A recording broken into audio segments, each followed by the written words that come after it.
ಮೋದಿ ಅಮಿತ್ ಶಾ ಅವರು ಎಷ್ಟೇ ಕುಂಭಮೇಳ ಸ್ನಾನ ಮಾಡೋದು ಹೋಗೋದು ನರಕಕ್ಕೆ ಅನ್ನುವಂಥ ಹೇಳಿಕೆ ಖರ್ಗೆ ಖರ್ಗೆ ಮಲ್ಲಿಕಾರ್ಜುನ್ ಖರ್ಗೆ ಅವರು ಏನು ಹೇಳಿಕೆ ಕೊಟ್ಟಿದ್ದಾರಲ್ಲ ಅದು ಅವ್ರ ಸಂಸ್ಕೃತಿಯನ್ನು ತೋರಿಸ್ತದೆ. ಇವತ್ತು ಭಾರತ ದೇಶ ಅಂದರೆ ಹಿಂದೂ ರಾಷ್ಟ್ರ. ಭಾರತ ಇಡೀ ಜಗತ್ತಿನಲ್ಲಿ ಇವತ್ತು ಹಿಂದೂಗಳಿಗೆ ಇರುವಂಥ ರಾಷ್ಟ್ರ ಯಾವುದಾದ್ರೂ ಇದ್ದರೆ ಅದು ಕೇವಲ ಭಾರತ ದೇಶ ಮಾತ್ರ. ಹಿಂದೂಗಳ ಆಚರಣೆ ನಮ್ಮ ಸಂಸ್ಕೃತಿ ಪರಂಪರೆ ಇದನ್ನು ಆಚರಣೆ ಮಾಡುವುದೂ ಸಹಿತ ಅವರಿಗೆ ಆಗೋದಿಲ್ಲ ಅಂತಂದರೆ ಕೇವಲ ಅಲ್ಪಸಂಖ್ಯಾತರ ತುಷ್ಟೀಕರಣ.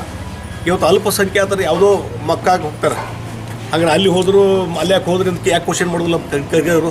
ಮಕ್ಕಾಕ್ಕೆ ಹೋದರೆ ಆಮೇಲೆ ಇಟ್ಲಿಗೆ ಹೋಗ್ತಾರೆ, ಯಾರೋ ಕ್ರಿಶ್ಚಿಯನ್ಸು ಪೋಪನ ಭೇಟಿಯಾಗಿ ಬರ್ತಾರೆ, ಅದನ್ನು ಕ್ವಶನ್ ಮಾಡ್ಬೇಕಲ್ಲ ನೀವು.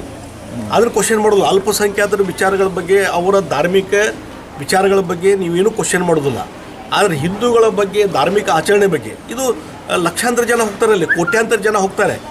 ಅವರ ನಂಬಿಕೆಯ ಪ್ರಶ್ನೆ ಅದು. ಅದನ್ನು ನೀವು ಕ್ವಶನ್ ಮಾಡ್ತೀರಿ ಅಂತಂದರೆ ನಿಮ್ಮ ಸಂಸ್ಕೃತಿನೇ ಅದು ಕೇವಲ ಅಲ್ಪಸಂಖ್ಯಾತರ ತುಷ್ಟೀಕರಣ ಮಾಡೋದು ಮಾತ್ರ ನಿಮ್ಮ ಸಂಸ್ಕೃತಿ.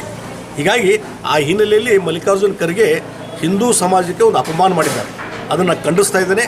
ಈ ರೀತಿ ಹಿಂದೂಗಳ ಅಪಮಾನ, ಅದೇ ರೀತಿ ಅಲ್ಪಸಂಖ್ಯಾತರ ವಿಚಾರಗಳ ಬಗ್ಗೆ, ಧಾರ್ಮಿಕ ಕೇಂದ್ರಗಳ ಬಗ್ಗೆ ಅವರು ಮಾತಾಡಿದ್ರೆ ಅವ್ರ ಅಸ್ತಿತ್ವ ಉಳಿತಿದ್ರು ಅನ್ನೋ ಪ್ರಶ್ನೆ ಬರ್ತೀನಿ ನಾನು.